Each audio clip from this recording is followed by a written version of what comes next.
Hi everyone, this is Africa. This is a quick video. I just wanted to give you guys an update on my the progress that I have done since I stopped heat training my hair.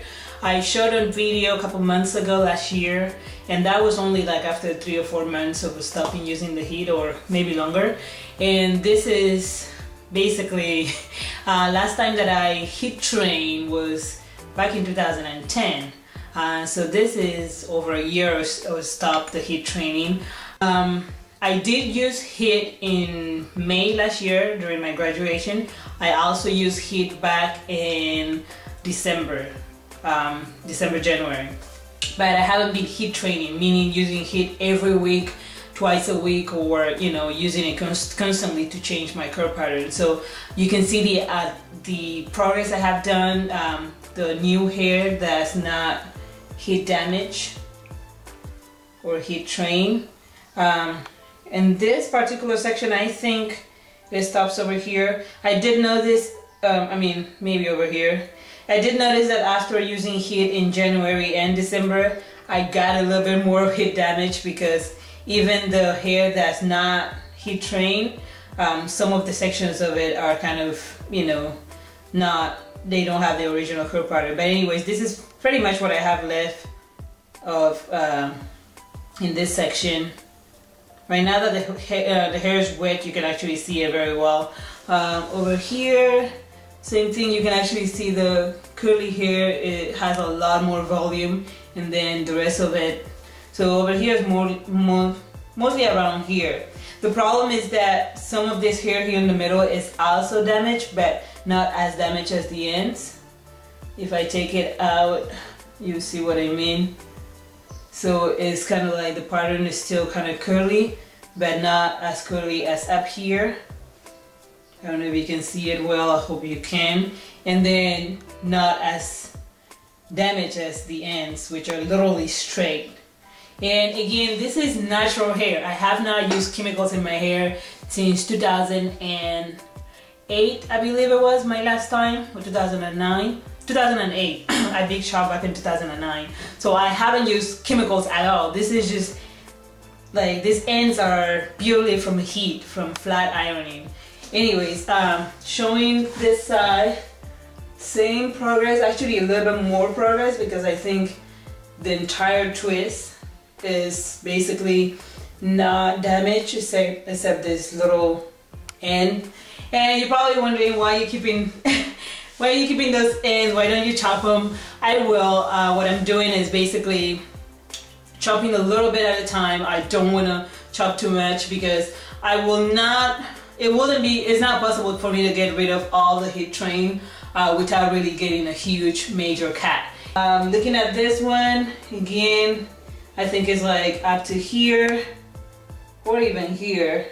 This is all like, and it's very comparable, like the texture is very comparable to relaxed hair, but again, it's not relaxed hair. And then in the back, after I had my little incident in Africa with the hairdresser that cut my hair, you can tell that almost all this section is shorter than this one's over here. And because of that, most of it doesn't have as much heat damage or heat train hair. So for you guys the update, I definitely am going to stay away from heat. I had said I was gonna try to go back to only once a year, like maybe in December or maybe. But the truth is that I'm basically saying it because I know I will be traveling at least once or twice a year, and I want to use heat when I travel. But I don't think I should do that, because basically just using it last year once or twice, I can notice the difference. I can see the difference between this chunk of hair, which is, the newest hair within the last couple months, and the hair that was, that was already as healthy as this one back in January, but then got, I used heat on it. I hope this video helps some of you guys that are trying to stay away from heat. And I get a lot of questions regarding what's going on with the patterns of my hair. Some people still think it's relaxed ends, but it's not. This is what I'm talking about. This straight part in the middle is the recent heat damage I got. Because you can see how this is curly. This is my original curl pattern that's not heat trained. So basically my progress as of January, before I heat train, was up to here somewhere. because you can see the little stringy heat train part. Now I have basically a middle section that's damaged, heat damage.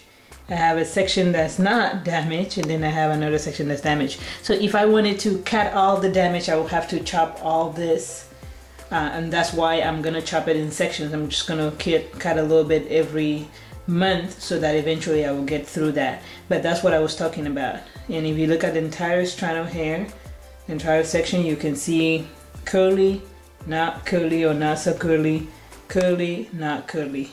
Again, you can see it here. Curly, not curly, curly, not curly. And even on the twist, you can see the twist, how they get thinner in the middle. They're kind of thicker here because they, you know, inflate after they're dry. They're kind of thick here, and again, they're thin. That's heat damage, you guys.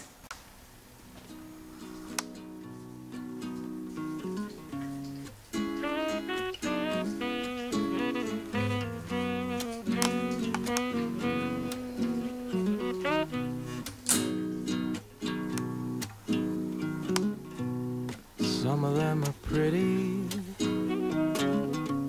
yeah, some of them are great,